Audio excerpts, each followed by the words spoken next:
we'll talk about the what is Docker and containers now. Okay. Okay. So that gave the birth of this Docker and containers. Okay. So Docker and containers basically leveraged something like Linux containers. This was LXC. Actually, this was launched long back. I think, if I'm not wrong, early 2000, 2001 or 3 or sometime.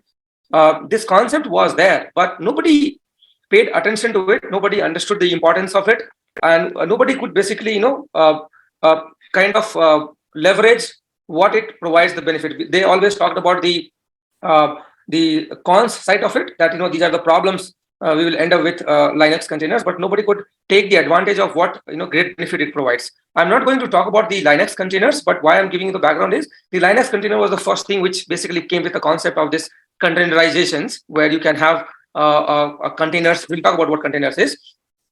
So that concept was long back, but it adapted recently, like maybe 10 years, 15 years, 12 years. It has been that people started a lot of things, and the Docker was the company who basically advertised a lot, and they used to have if I'm not sure how many of you have attended these kind of what do you say, that you DockerCon, something like AWS event is there, right? That they host in some hotels, and then you go and talk about that. A lot of engineers will come, architects will come, and they'll talk about that. So even the DockerCon used to happen, and it's still happening in Bangalore and all that. You can go and register it, and you can learn more and more about that as well. A lot of people will come with, talk about those things.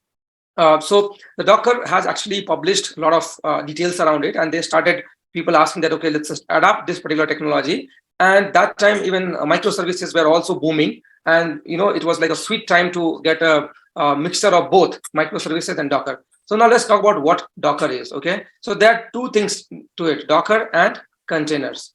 Okay, and most of the people gets confused. I'll pause here first, and I would like to know about from you guys that what do you know about Docker and containers. So maybe Alfie, can you talk about if you know about Docker and containers? Alfie. Yeah, I don't know much about it, Divakar, but I think it is used for deployment purposes. Okay. Okay. Fine. No problem. Thank you. Hari, what do you think? Hari Narayan. Yeah, so these are like isolated build environments where we can build and deploy our code. I mean, so we have used it for CI/CD. So I'm talking from that context. Okay. Yeah, Okay. so we can have multiple containers in Docker, I suppose, because Docker is more like a platform. Okay. Yeah, so container is where some is a place where our code runs. I mean, the deployment code. Okay.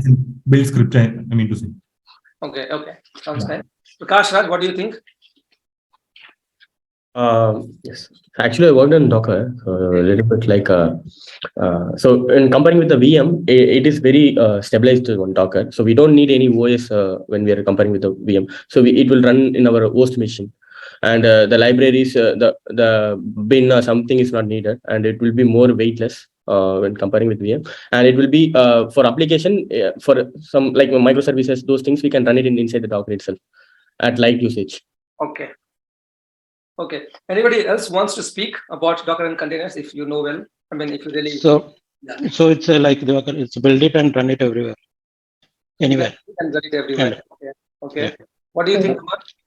I think Docker is a tool which is used to package things, and container is a standalone package or set of softwares which is running standalone. So that's a Docker is a kind of tool which is used for packaging.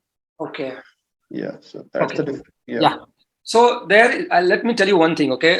So the thing which happens is that when we talk about Docker and containers, right? Most of the time we talk about this Docker and containers together, and that leads to a great confusion, okay? I have seen, many people gets confused with this Docker and container concepts. So let's talk about it, right? What is that? So Docker is basically nothing but, 1 second, yeah.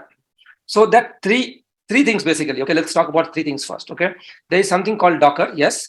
There is something called the Docker image, and then there is something called the containers. Okay. So what Docker is a company. Okay. The Docker.inc. You can see a lot. You can write about that company.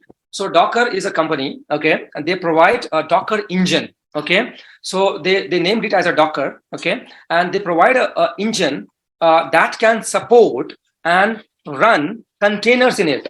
Now, what containers is? Containers is basically a running process. Okay, it's a running process basically. When I say process, it's basically running a Docker image. Okay, just like you have a jar file, right? Java jar file or a Python library, Python package, and when you run this, when you do Java minus jar and jar name, right? What do you see? You generate a process which is backed by JVM, and there is a Java process that starts running, right? So the Docker image is this jar. The container is the running instances, that particular thing which is running. That is your containers, the running process, right? That is the containers. The Docker image is basically the final image. We'll talk about what all things Docker image has it, and we'll talk about internals of it. But for now, just think about that. It's a particular build package, just like a package, jar or war or anything.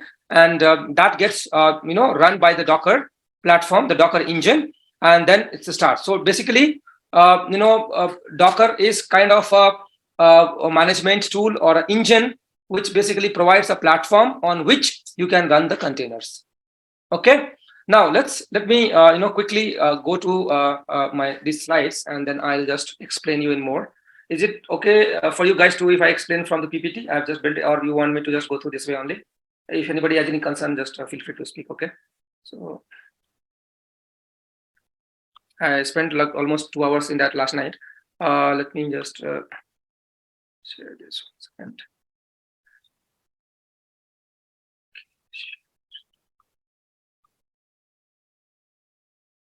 Okay. So can you see the slides, guys? Yes. So let's talk about the Docker. So as I was talking about, right? So the Docker, when we say about the Docker, so as I told about, right, the Docker is basically, you can think of as a platform or an engine which orchestrate or manage, not orchestrate, basically manage your containers, the running processes, memory management and all these things, how it will be like, how it will manage the running containers and all that. Okay. So that's about the Docker. The Docker image is basically a file. It's an immutable file or unchangeable file, which you can build it. So Docker image is what we should be building it. It consists few of the libraries. It consists your application which you want to run inside it, and you can build a Docker image. I'll show you the live example also just in a bit. Okay, through the terminal. So they will have a concept called layers. So any Docker image will start with a default package where you'll have a Alpine jar or Linux or anything sort of, and then on top of it we can keep on adding. Suppose you want Java, you can add a Java into the containers. You want Tomcat to install, you can install Tomcat. Then on top of, you want to add your applications, you can add this and you can bake it. So the Docker image building is called the baking a Docker image. The process is called baking. Just like you bake a cake, that's the term people use it, baking a Docker image. And how you will do it, that also I'll show you in the example, okay, by doing it. So how does it work, right? Any Docker containers, when we run it, how it works is, right? So they leverage, there are two concepts in operating system. If you read about, you can go ahead, and if you have more interest in learning this, they use two things called the namespaces and the C groups. So it will see that, what all things you can see. The namespaces will basically limit that, okay, particular this container will be using only this directory, this particular path, this part of the machine only. So that is what the the namespaces do that, and it provides the isolation. Means the one container will have no idea that the another container is also running just beside them. Okay, so that's the kind of isolation the namespaces provide. And C groups basically controls the network bandwidth, CPU bandwidth, RAM bandwidth, how much is to be provided. So all the kernel related information, something managed by the kernel, that gets distributed and being managed by the C groups. So the C groups and the namespaces are the two main core concepts which are already present in the Linux operating system from long back. And Docker basically leverage that. The container basically leverage these two features to build this particular thing, which is called the Docker and containers. Okay. Now, I'll not go more about the namespace and all that. Just added it for you so that you can read it in your own time. So it provides that isolation layer for container. When you read it, it basically creates a set of namespaces for that container, and it will have a process ID, network interfaces, user ID, as if that machine itself belongs to that. So when you go inside a container, you can go inside a container basically. When you go inside that container, you will not even feel like there is another container which is running beside you. It is that isolated. Okay. Similarly, C group also, as I was speaking, it basically controls that, how much memory, CPU, IO, network bandwidth, and it will be going to that particular Docker and containers. Okay. Now we talked about just about that, right? The virtual machines. So how it works is you will have the host machine here, and then you will have a particular thing which we call the hypervisor, and then you will create virtual machines. And these operating systems are called the guest OS. So this will be the host, which is the main operating system, and then there will be a hypervisor layer. So if you see this hypervisor written here, this is like the entire blue. So this entirely is managed by the hypervisor, like VMware and all. And this RAM, CPU, storage, network, all at one place, being completely shared and giving isolated to the virtual machines guest operating system. So this was a virtual machine. Okay. Then coming to the Docker container, the containers. So the difference between the virtual machines and the containers are, first you will have the physical server, the way you have in virtual machines. Then you have the host operating system, which is like your Windows, or Linux. And then you install something called the Docker engine. Now, in my laptop, I have installed a Docker engine provided by Docker company, Docker organization. I have downloaded Docker.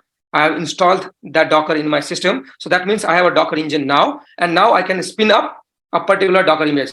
Now, after the Docker image, you can basically create a Docker image. The Docker image will always start with some operating system. Okay. It could be Linux. It could be Linux at different flavors like Alpine. You will have Red Hat. You will have various others. Okay. CentOS. So there are various different operating systems which are open source, right? So they have built their Docker images and compatible with that particular operating system. So you take a Docker image which comes with that Alpine jar or Linux, Red Hat or something, and then you add your own configurations. So own configurations means you add your own jar file, you put the permissions, how you want to run it, and then that app will be started running. So this will be your one of the containers. This will be another containers and managed by this Docker engine. Okay.